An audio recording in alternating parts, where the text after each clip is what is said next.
Hey everyone, welcome back and happy Saturday. All right, guys. Well, I'm actually sad that the Real Housewives of Atlanta are over, even though a lot of people did not love this season, which I mean, I get it. People didn't like the Brit Edie Kenya of it all. People were indifferent about Phaedra, Portia's comeback.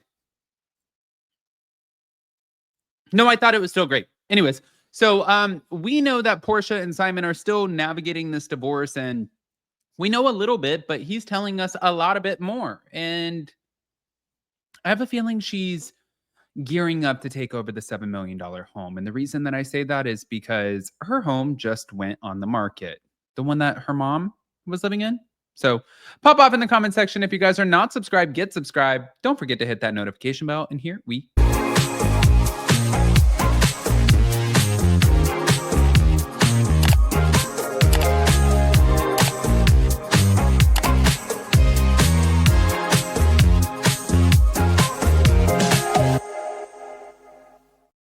All right, guys. So this is interesting to me because Porsha has officially put her Duluth, Georgia home on the market for $1.85 million. This is obviously throughout her ongoing divorce, but the property is about 6,166 square feet. It was built in 2004, right? 5 bedrooms, 5.5 bathrooms. Obviously, it's pretty luxurious. Now, the sale is coming after her separation from Simon Gobadia. This is interesting because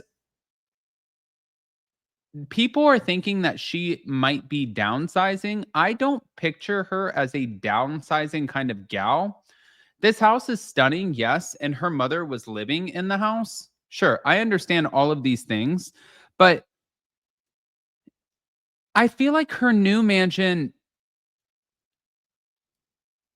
is a lot bigger, and I think that she would probably bring her mother into that home. I'm saying if I had to guess, I think that her new mansion is not only big. Here, let me just give you guys like a little sneak peek of exactly what I'm talking about. Hold on. So, if you guys also didn't know, this mansion, by the way, she has the opportunity with this divorce to buy him out because they both went in equal split for the $7 million mansion, but she has the opportunity to buy him out. He's deported. This is the mansion. Here we go. So $7 million, 5 bedrooms, 8 bathrooms, over 15,000 square feet. So it's almost triple her other house. You can see the inside.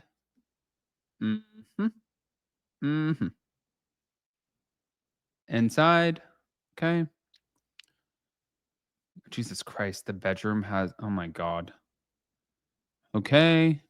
That's a closet. That's normal. Yeah. All right. Yeah. She's selling her house to put that money down on this house. That way she can keep her $7 million mansion.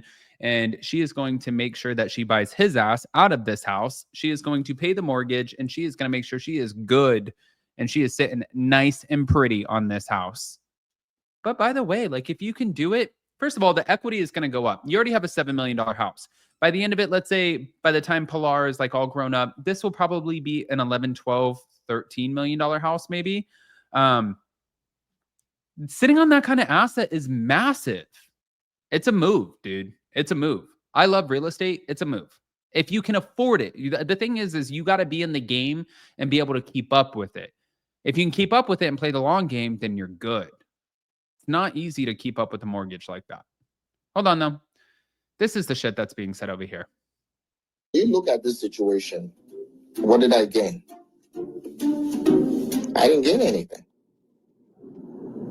He said that he didn't gain anything from the marriage with Porsha. Someone came into my life for 453 days and expects to get alimony and take equity in a property that they never put money in, and despite the contract. But what's fair about that? Says that's what should happen, but what's fair about it? I mean, we can see both sides. I mean, some people have been looking at you like, well, Simon signed it. You know, absolutely right. I signed it, but you have to understand why I signed it. Mm-hmm. Why? Did it make sense for me to do what I did when I did it? My attorney. No. I felt targeted. So he's saying that he felt, okay, wait a minute. Okay, hold on. So Simon Gobadia is saying that he felt targeted by Porsha Williams. He said this for a couple things. One, this that you can see on the screen. He said that the first red flag was when Porsha asked for an allowance just 1 month into the relationship, and he claims that she was getting about $30,000 a month. My thing is, dude, you're the one who did it. You left your wife at the time, Fallon, who apparently she was doing her thing, you were doing your thing. So obviously this wasn't going to be a match made in heaven. So nobody gives a shit about that. But you left that relationship to be with Porsha, who had a baby nup on Real Housewives of Atlanta. And you wanted to get with a woman who had the celebrity, the wow factor. And you did that. And all of the excitement came with it, all of the things. And then girl came in and said, I need a $30,000 a month allowance. And you said that should have been the first red flag. Yet your ass still pulled out the checkbook and said, hold on.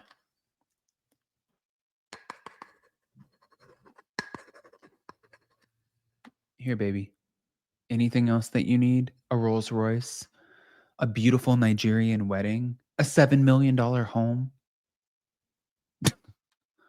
I want you to quit the Real Housewives of Atlanta. I want you to quit your job. And I'll take care of you. Baby, anything that you want. Dude, you are not a victim here. I'm going to say that. You are not a victim.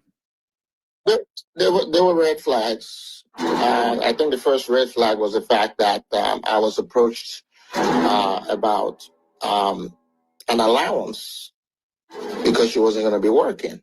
Mm-hmm. Literally 1 month into that relationship, that was the first red flag. And I paid her $30,000 a month. You know, I saw my father take care of my mother and take care of my stepmother. When you come from the community that I come from. Okay. Well, I understand that there could be cultural aspects to it. Listen, I don't feel bad for you, Simon Gobadia. I feel like you have duped the system with a few people. You got deported 3 times. You got deported 2 times and your ass still came back. And then you did it a 3rd time where you still did it incorrectly. So obviously there's a lot of playing the system here and you are good at playing the system. But then when somebody else plays your ass, you don't like it, which I understand. Nobody likes to be played. But she got you, dude. She scammed your ass. Maybe she didn't even scam him. Maybe she didn't. I'm not calling her a scammer. I'm not. But like, she got you for sure. I want to hear what you guys think, guys. Pop off in the comment section, smash the like button, show some love, and we'll see you in a little